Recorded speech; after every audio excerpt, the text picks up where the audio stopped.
Hi friends, welcome to Daches kitchen vlogs. నేను మీ శిరీష. ఈరోజు మన ఛానల్లో చూడబోయే రెసిపీ ఎంతో టేస్టీగా ఉండే పన్నీర్ బర్ఫీ అండి. ఈ దివాళీకి ట్రై చేయండి. టేస్ట్ పరంగా కూడా చాలా బాగుంటుంది. చాలా ఈజీగా చేసేసుకోవచ్చు. ఇప్పుడు అది ఎలా చేయాలో చూసేద్దామా. అలాగే నా వీడియోని లైక్ చేసి మీ ఫ్రెండ్స్కి, రిలేటివ్స్కి షేర్ చేయండి friends. Thank you. Paneer barfi కోసం నేను 200 గ్రామ్స్ పన్నీర్ని తీసుకున్నానండి. పన్నీర్ రూమ్ టెంపరేచర్ వచ్చిన తర్వాత పన్నీర్ని ముందుగా తురుముకోవాలి. డీ ఫ్రిడ్జ్లో పెట్టుకుంటున్నట్టయితే పన్నీరు ఒక 2-3 గంటల ముందే బయట పెట్టేసుకోవాలండి. మనకు గట్టిగా ఉందనుకోండి తురుముకోవడానికి రాదు. ఈసారి దీపావళికి ఇలా పన్నీర్ బర్ఫీని ట్రై చేయండి. చాలా చాలా బాగుంటుంది. టేస్ట్ కూడా, పన్నీర్ కూడా ప్రోటీన్ కదండి, హెల్త్ కూడా చాలా మంచిది.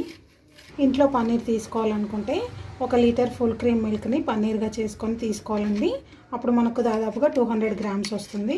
ఇలా తురుముకున్న పన్నీర్ని పెద్ద మిక్సీ జార్లోకి తీసుకొని మిక్సీ పట్టుకోవాలండి. ఇందులో ఒక 1/2 కప్పు పాలను యాడ్ చేసుకొని మిక్సీ పట్టుకోవాలండి. ముందుగా పడితే మళ్ళీ తర్వాత యాడ్ చేసుకోవచ్చు. మనము పేస్ట్ చేసుకోవాలి.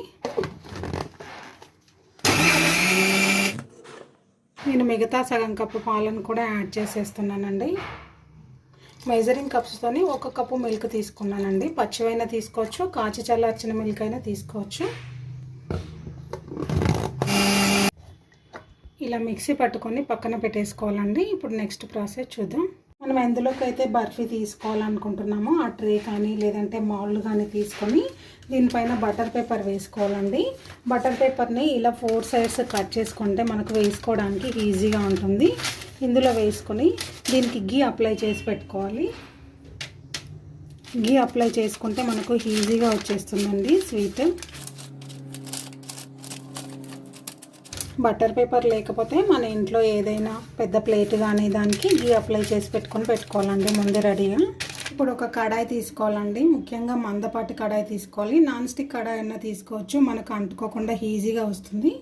అందులోకి 200 గ్రామ్స్ ఫ్రెష్ కోవా తీసుకోవాలండి. పన్నీర్ 200 గ్రామ్స్, కోవా కూడా 200 గ్రామ్స్ తీసుకోవాలి. అప్పుడు టేస్ట్ కూడా చాలా బాగుంటుంది. ముందుగా మనము కోవాని కరిగించుకోవాలండి. సిమ్లో పెట్టుకోవాలి. ఫుల్ ఫ్లేమ్లో పెట్టుకుంటే మాడిపోతుంది. కోవా మొత్తం కరిగిన తర్వాతనే మనం మిక్సీ పెట్టుకున్న మిక్సీని యాడ్ చేసుకోవాలి. మనకు సేమ్ స్వీట్ షాప్లో తెచ్చుకున్నట్టే ఉంటుందండి టేస్ట్ కూడా. కోవా ఇలా సాఫ్ట్గా అయిన తర్వాత మనం మిక్సీ పెట్టుకున్న పన్నీర్ మిక్సీని యాడ్ చేసుకోవాలండి. రెండు కలిసేలాగా చక్కగా కలిపేసుకోవాలండి. ఈ రెసిపీ అంతా కూడా మనము సిమ్ టు మీడియం ఫ్లేమ్లోనే చేసుకోవాలండి. అప్పుడే మనకు మాడిపోకుండా మంచి కలర్ వస్తుంది. లమ్స్ ఏమీ లేకుండా చక్కగా కలిపేసుకున్నాం కదండి. ఇప్పుడు షుగర్ యాడ్ చేసుకోవాలి. మెజరింగ్ కప్స్తోనే నేను 3/4 కప్పు షుగర్ తీసుకున్నానండి. స్వీట్ ఎక్కువ కావాలంటే ఇంకా కొంచెం అయినా తీసుకోవచ్చు. చక్కగా కలిపేసుకోవాలి.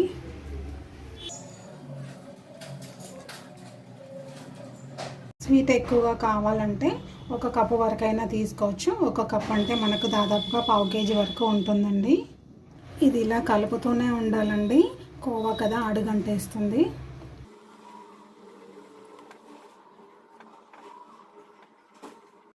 చూడండి, మనకు సైడ్స్ నుంచి ఇలా గీ రిలీజ్ అవుతుంది. బటర్లో మనం తీసుకున్న కోవాలో కూడా గీ కంటెంట్ ఉంటుంది కదా, అదంతా చూడండి రిలీజ్ అవుతుంది. ఇందులో మనం ఎక్స్ట్రా గీ వేసుకోవాల్సిన అవసరం లేదండి.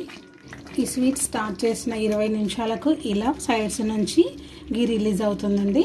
ఇంకా కొంచెం టైం పడుతుంది మనకు. అన్ని ఇంగ్రీడియంట్స్ రెడీ చేసుకున్న తర్వాతనే మనము స్టవ్ ఆన్ చేసుకోవాలండి. ఎందుకంటే దీన్ని నాన్ స్టాప్గా కలుపుతూనే ఉండాలి. దీన్ని స్టవ్ పైన పెట్టేసుకొని మనం అక్కడిక్కడ తిరిగామంటే మాడిపోతుంది. మనం ఇంతవరకు ఇందులో గీ అనేది అసలు వాడలే కదండి. చూడండి ఇందులో ఉన్న ఆయిల్ కంటెంట్ ఎలా రిలీజ్ అవుతుంది. ఇంకా మనకు దగ్గరగా రావాలి.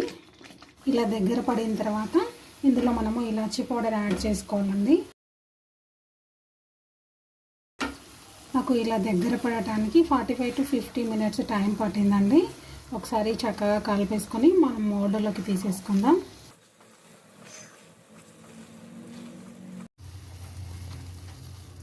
అంతా కూడా నేను ఇలా సగానికి అడ్జస్ట్ చేస్తున్నానండి. ఈవెన్గా ఇలా సెట్ చేసుకోవాలి.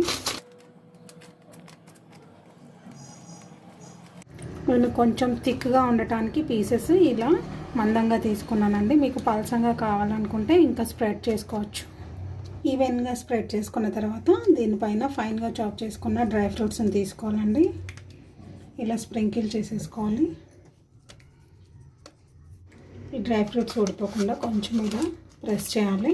అన్నీ ఇలాగే రూమ్ టెంపరేచర్లో 2-3 గంటలు వదిలేసేయాలండి.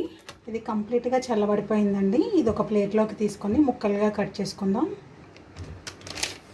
ఇది కంప్లీట్గా చల్లబడిన తర్వాత ఒక హాఫ్ అన్ అవర్ ఫ్రిడ్జ్లో పెట్టుకోవాలండి. అప్పుడు మనకు పీసెస్ కట్ చేసుకునేటప్పుడు నీట్గా వస్తుంది. మనకు నచ్చిన సైజులో పీసెస్గా కట్ చేసుకోవచ్చు. ఇప్పుడు ఈ దీపావళికి ఇలా ట్రై చేయండి. టేస్ట్ కూడా చాలా చాలా బాగుంటుందండి.